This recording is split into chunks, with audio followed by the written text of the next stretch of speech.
Good day and welcome to Conversations with AARP in the Virgin Islands. I'm Troy Deshabert-Schuster, State Director of AARP in this territory, and as always, it's a pleasure to be with you. AARP, view ourselves as your wise friend and your fair defender. And we always want to make sure that our older population, and in fact the entire community, is well informed so that they can make choices that are best for them as they live. And we are always working to make the Virgin Islands a more livable community. And so, as we are now in the heart of the hurricane season and moving on toward the peak, we want to hear from our VITEMA and our Director of VITEMA, Daryl Jaschen. Good day, Daryl. How are you? Hey, good day, Troy, and thank you everybody for allowing us to come on and talk about hurricane preparedness today. Thank you. So, as we're now in the season, and you are well seasoned also, if I may use that terminology, in preparing us for hurricanes, what new initiatives or what's going on now with VITEMA in regard to that? We still continue to do outreach, and there's probably three things we want to talk about for outreach, and then we always talk about be prepared and have a plan. So we'll talk some more about that. We also want to talk about staying, informed. And that part of that is signing up for alert messaging, either through VITEMA or if you're an elder, working with Department of Human Services to make sure you have communication, and then staying vigilant. Because as we do have threats coming towards us, you want to make sure that you are able to get communication to you and be prepared to respond and plan ahead as best you can. And you mentioned alert messaging. How do people sign up for that? The best way to do that is to go to the VITEMA website at www.vitema.vi.gov, and you sign up for what's called Alert VI.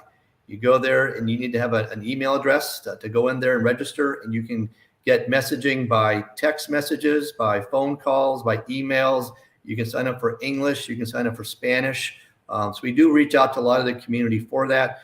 You will get my famous, if you will, earthquake notices. Anything that comes up in the territory 4.1 or above within 150 miles, you get a notice on that. And in the Atlantic, we do look at 6.1. So not just hurricane related. We look at obviously the threat for earthquakes and possible tsunamis that come through that. But specifically, if we have a hurricane watch, we put that out with the National Hurricane Center. It'll be 48 hours prior to the onset of tropical storm force winds that let you get ready, because the cone uncertainty is showing the territory will put you at risk. And then we do a hurricane warning within 36 hours, the onset of tropical storm force winds. And that's really the time frame to finalize your preparation activities, because we're looking at that threat coming to the territory, and we'll treat St. Croix, St. Thomas, St. John, and Water all the same.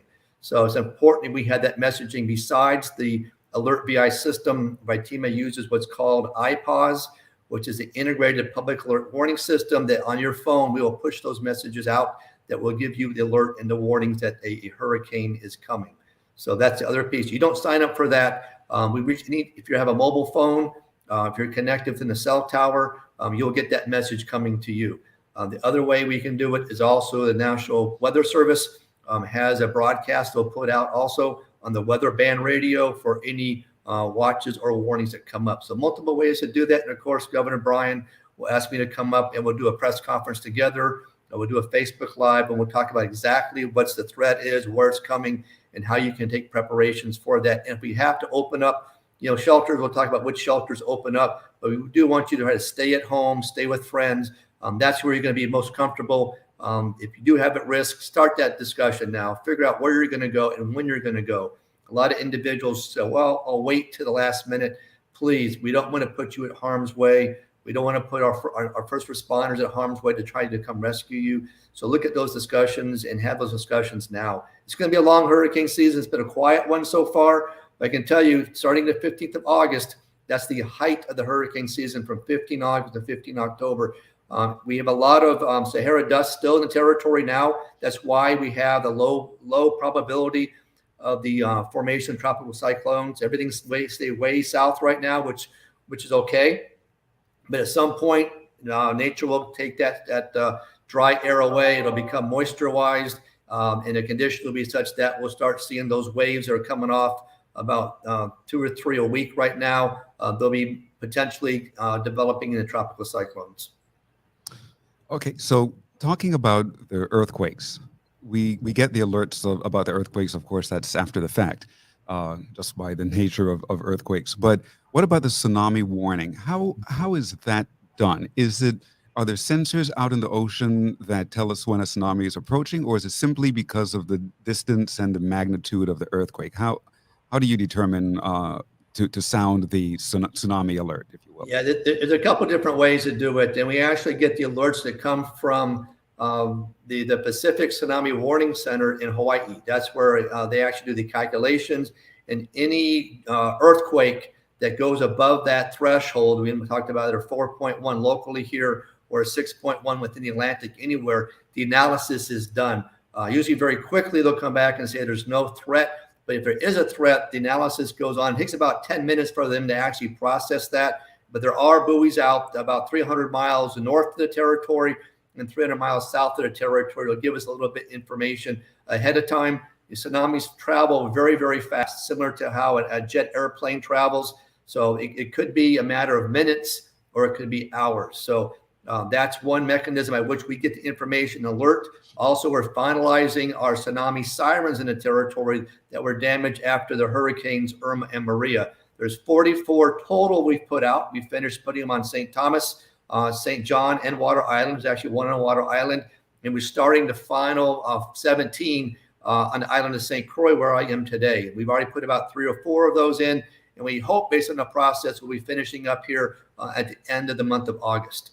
So that will also be something we'll educate the community on about what it sounds like. So when you hear that tone, that's what it means. And my decision right now is only going to produce, one tone in the sense of an alert, and then it'll be an all clear tone also. So 2 different tones, but we're only going to be tsunamis. I won't use them for hurricanes. I won't use them for curfews. It's all about the tsunami alert system. I mean, you do hear that. If you are within the threat area, which is say, sea level or up to 80 feet above sea level, you please evacuate into higher ground. You don't need to go up to scenic highway or mountaintop. You just need to get up 100 feet, 80 to 100 feet up above sea level, which is about, 8-story building or 10-story building above sea level. So if you're in Frederickstead, you need to move inland, if you will. If you're in Christenstead, you can go up above the bypass. You'll be good to go. In St. Thomas, you just have to go up the hills, not too far away. In Charlemagne, if you're on St. John, if you're Cruz Bay or Coral Bay, please get up the hills pretty quickly. As steep as those islands are, you'll be very safe, but you only have about 10 minutes to get up there. So don't try to get stuff with you. You only have a little bit of time to make the evacuation safely. Sounds like you need to just take to your feet and run up the hill rather than even trying to take a car. Yeah, time is precious, but we don't want individuals to hurt themselves. With elderly individuals, you want to practice. And I always talk about, know your environment.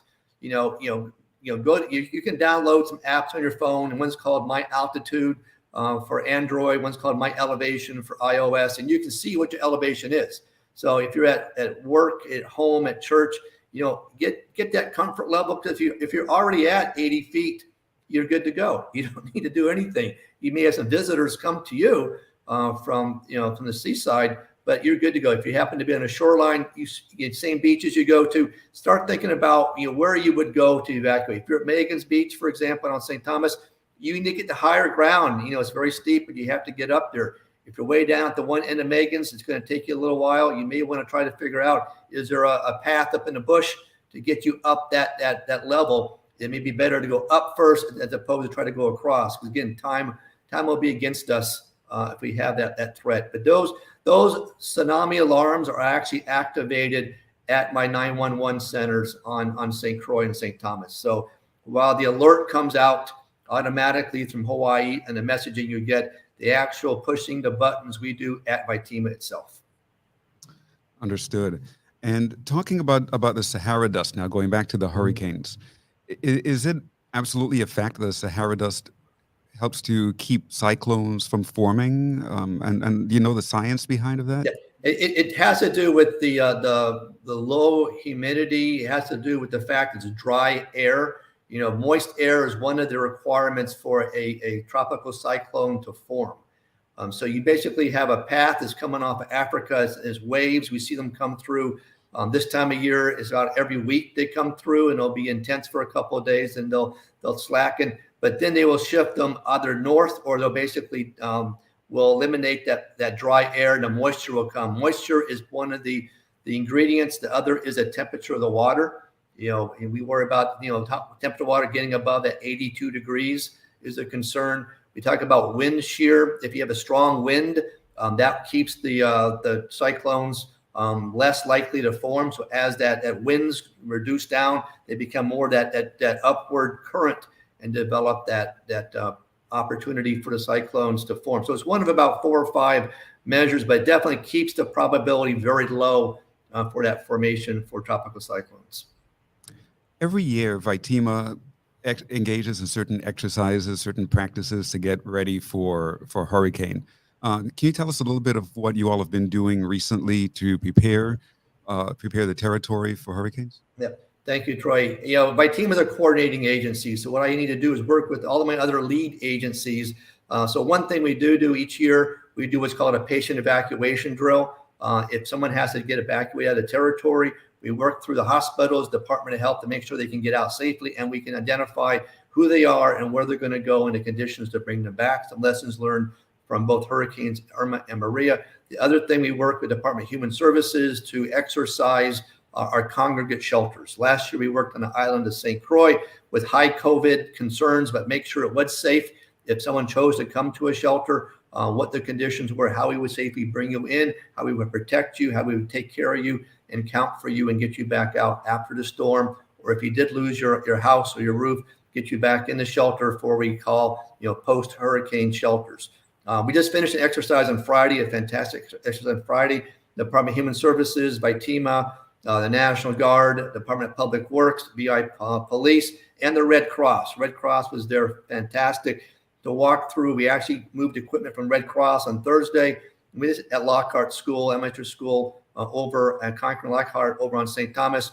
Brought equipment in, stood everybody up, had role players. Vitran came in there, brought a van. ADA coordinator Henley had a wheelchair he was in. We brought him through as assisted support, checked individuals in, got them in there, secured them, identified them. And this year, right now, with COVID constrictions less, we're still going to do temperature checking, make sure we social distance, make sure we do have face masks on, just to be preventive measures as well as contact tracing. But also, we're able to put as many people we can in a shelter as possible based upon the Red Cross recommendations.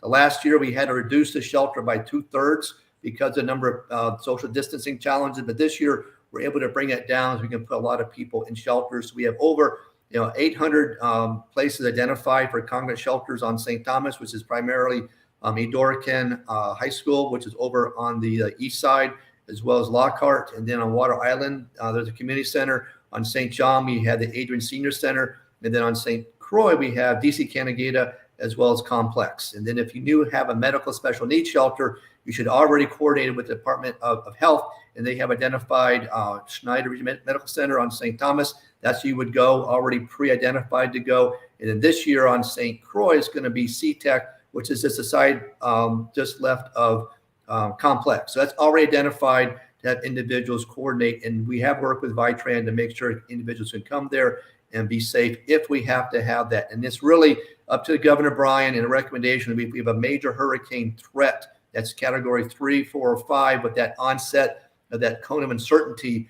we will know, 3 days ahead of time. We will open those shelters up, 24 hours ahead of time to get individuals in there. So a lot of preparation exercises have been gone into that. A lot of support. Red Cross, really have to thank them. The volunteers that do this. And we'd had role players that came in and role played. Individual came up with his dog. Pets, are allowed in shelters. And we have to make special concessions for those pets, for example. But you have to bring food and water for your pet. You need to bring a cage for your pet also and a leash. We don't put you in with everybody else. There's a special place we'll put, in a separate classroom, if you will, for owners and their pets. But that's something we don't want you to not come to a shelter because you won't leave your pet. Please, let's limit it to dogs and cats. Let's not bring snakes, horses, turtles. Those things really, seriously, to make sure we can support each other. Other thing, again, I mentioned, we don't want you to stay home because you are concerned about COVID. measures. We will make sure if you don't have a mask, if you're rushing out, we'll get a mask for you. We make sure hand sanitation is there. We want to make it a safe place for individuals to come if they have to come as a last resort. Again, look at your environment, where you live, where you're going to be. Make sure you already had those conversations. But we want you to stay home. We want you to stay with your friends. That's the best place to be to get through a hurricane. And how many people can the shelters house across the territory? How many can fit into these shelters? I would say, yeah, in each district, I would have about 800 on the St. Croix district and about 800 on St. Thomas district. And that's for the evacuation shelter. So we have already pre-identified those. Then after the storm, we open up additional shelters if we need to. And so the Department of Human Services, Commissioner Kazi Gomez, has about additional 4 or 5 shelters on St. Croix and on St. Thomas and a couple more on St. John. If we have to open them up post-event, in the sense you have lost your home and we need to find a place for you to go temporarily until we find a more permanent place for you. So there's really, 2 types. There's those that we come together, we sit next to each other to get through the storm, and then you go home and you make your assessment. You go, okay, I'm good to go. Thank goodness. Or you go, oh my goodness, I don't have a place to stay. My home has been destroyed, unfortunately. Try to stay with neighbors or friends. If you can't, come back to the shelter. We'll basically make sure you have a place to stay. The first 3 days, the shelter opens. The Red Cross will provide feeding to individuals. And after that, we work with the Department of Education, and they provide meals for the continuation of that time that individuals would be at shelters. And again, bring what you need to bring to a shelter. If you have medicine, identification, documents, just in case you can't go back home. It's important you have those with you at all times. So just to make sure you're comfortable and pre-pack those into we call the go kit. Other things they have with you. If you're going to have to go, whether it's going to be to a neighbor or to a shelter, you have that with you so you can pick it up and go. We'll have water for you. We'll have food for you, but it's not special dietary food. If you're on a special diet, bring some stuff you want to go with to take care of yourself. But the medicine is the most important thing, I would say. In that go kit, have your medicine with you. In 2018, AARP successfully advocated for Bill number 32-0064. This bill, now Act 8058, provided for the establishment of a registry of persons 60 years of age and older living alone, and persons with disabilities living alone, regardless of their age. When a disaster happens, how does this registry work to help a person in need? Hey, thank you, Troy. Senator DeGraff, he really worked that act hard, and I really appreciate his help and support. Commissioner Kazi Gomez is the lead for this, again, Department of Human Services. So she has set up a registry by which if you register for that, and again, we want to update it through Department of Human Services. She can send a message out similar to how I sent my alert VI message out, but she'll focus that message just on the senior registry individuals. So it'll go to your phones, it'll go to your email, go to your text messages, so you can hear that message. Last year, she recorded a message ahead of time and sent it out to individuals. Please listen to that message first, because all of a sudden people would, respond back to her. Look, you sent me a message. What's up? Well, she sent you a message. Please listen to it. So it's really providing you assistance and guidance on what to do and where to go. But really, VITEMA maintains that listing also at my 911 center. If we have to, after the storm, to do health and welfare checks, we'll reach out for individuals to make sure they are okay. If we have to send out, VI, fire service support to verify you're okay, we want to know that you're okay. If you can't reach out to us, we know sometimes power will go down and communications will go down also. So in some cases, we'll knock on your door and we'll ask for a health and welfare check. But definitely, this is if you live by your own, you're a senior, over age 60, and you have special needs. If you're fully able and capable and can get out, that's not a senior registry. It's really those individuals who have that need for that. The other piece will be standing up again this year, sandbag distribution. We did it the last couple of years in Blue Skies. So ADA coordinator Julian Henley, we're getting ready to kick that off probably in about a week. A number you can call. Again, senior registry, it'll go out. The commissioner will send that out.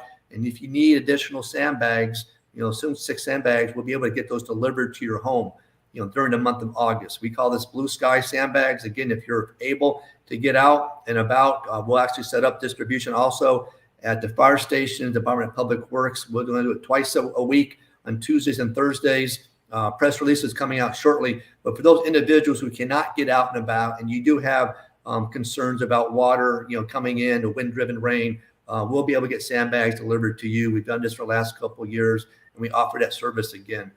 So it takes a lot of coordination to do that. Again, the threat is not here yet, but it's coming. The height of hurricane season, again, we still start the 15th of August. But when they get that published, that number, we'll put the press release out.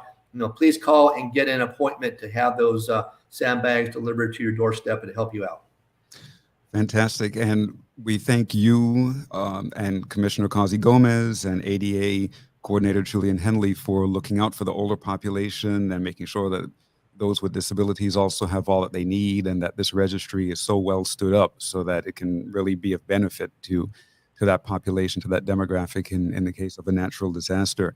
Now, one thing that's of great concern and great annoyance to many, many, many people across the territory is this Sargassum seagrass. Mm-hmm. Can you tell us a little bit about that and what it's doing to negatively impact the territory, especially WAPA? We've been hearing some about that in the news, and what's being done to mitigate that situation.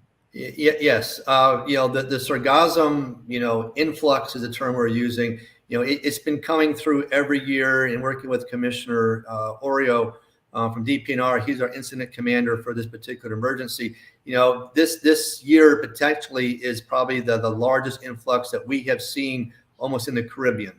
You've seen pictures from St. Martin, other islands, and unfortunately, last couple of weeks that sargassum had come in, and because of the winds, it had actually breached Long Reef here on St. Croix and was going to threaten the intake of the lines at the Water Power Authority. In fact, it was getting into the intakes, and they were having to shut down the plant continuously to actually clean the filters.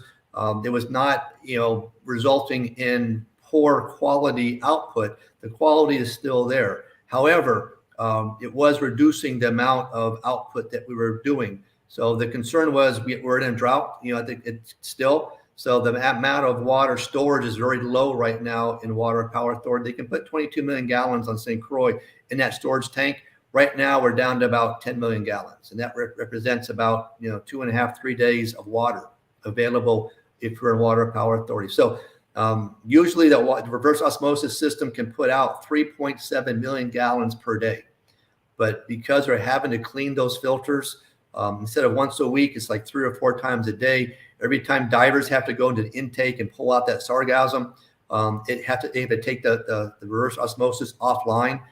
They have to do what's called shock the water also, which is into the chlorination perspective. So we're consuming more things. So as a result of that, our demand is still strong, about 3.5 million gallons a day right now. Plus we have truckers that have taken water out. And so we're barely keeping equal right now with the ability to generate clean water, reverse osmosis at a 7 Seas as a contractor, store it, as well as to get it out and about. So that's the concern. The other piece we're finding out is as it decomposes on the beach or in the shoreline, depending on how much it comes through, it generates the hydrogen sulfide, which is a gas. If you're, and right now the limits we've seen are fairly low limits, but if you're close to that, you may get a headache, you may get nausea, but you do get desensitized to it if you're around it. And so we want to make sure people understand, don't be hanging around with it. It does decompose after a while, we'll say, anywhere from 6 days to a couple of weeks. But what's happening for Water Power Authority, it's decomposing in the water, and that water is turning, lack of a better word, cloudy. And so as that becomes a poor water source, if it does get into intake, the concern also is, can we clean that filtration out to keep a good water purified product? So we have, federal authorities here. The governor did just state of emergency territory-wide. So we're also watching what's happening on St. Thomas. However, the federal declaration was just for the island of St. Croix. We did put a price freeze in place for water, as well as the haulers, as well as truckers that are bringing sargassum to the landfill, just to make sure we kept the prices as they should be. Not to say people would take advantage of that, but we are learning about the process of that. So FEMA's here. We have U.S. Coast Guard with us. We have Army Corps of Engineers, the EPA. Again, we're looking at options right now, solutions under what's called direct federal assistance, which really means we are troubleshooting and providing the options to work with the the federal partners to actually provide solutions for us. That, again, this is all brand new. So a lot of this is we're trying to develop options right now and learning in the process to go forward. And the federal group has been very supportive to work with us. Well, that's fantastic. I'm glad to hear that you and the governor have been very proactive in working against this issue, because as we know, that could be a major crisis very quickly if our water supply is jeopardized. I don't think people here on the island realize how much we rely on WAPA for purified water, even the water that ends up in our cisterns. Most truckers are buying water from WAPA to deliver to your cistern in your homes, even if you're not hooked up directly to the WAPA line, as we would say. If you're having water delivered to your cistern, 9 times out of 10, that's coming from WAPA. That's what you're drinking. Yeah, and Troy, we are working with the Department of Health to make sure we monitor the water that goes into Hawaiian Fluid Hospital, as well as the Caribbean Kidney Center. So we want to make sure that dialysis patients know that we're tracking this. I work with the Department of Health every single day. We have reports to make sure we are outreaching to make sure the water quality is staying good for those critical care. Right, right. Very good. So as we're coming toward the end of the show, anything else you'd like our listeners to know, and how can they get more information from VITEMA? Well, a couple ways to do this. Radio, shows like this is fantastic. We always go on. The governor's asked me to come up on the press conferences starting the 15th of the month. So every Monday about 1 o'clock, I'll get a chance to come up on the 15th and talk about what's happening in the Atlantic, if you will. Remind you to get your plans together. Remind you to reach out, but also reach out to VITEMA. St. Croix number 773-2244. St. Thomas number 774-2244, and St. John 776-2244. We want to be there to help you. Checklists are out there, the VITEMA website and the ready.gov for your kits to go with. And really listen to the radios, talk to your community, make sure you stay informed and be prepared, and please be vigilant. Great. Thank you so much. And so this is Troy Schuster, State Director of AARP in the Virgin Islands, in conversation with Daryl Jaschen, Director of VITEMA. We've been discussing the hurricane season and other natural disasters such as earthquakes and tsunamis, and we even talked about the Sargassum seagrass that's been impacting the island. Thank you so much, Director Jaschen, for being with us, and we hope to see you again in a future show. All right. Thank you, Troy, very much, and thank you, everybody, for opportunity. Thank you.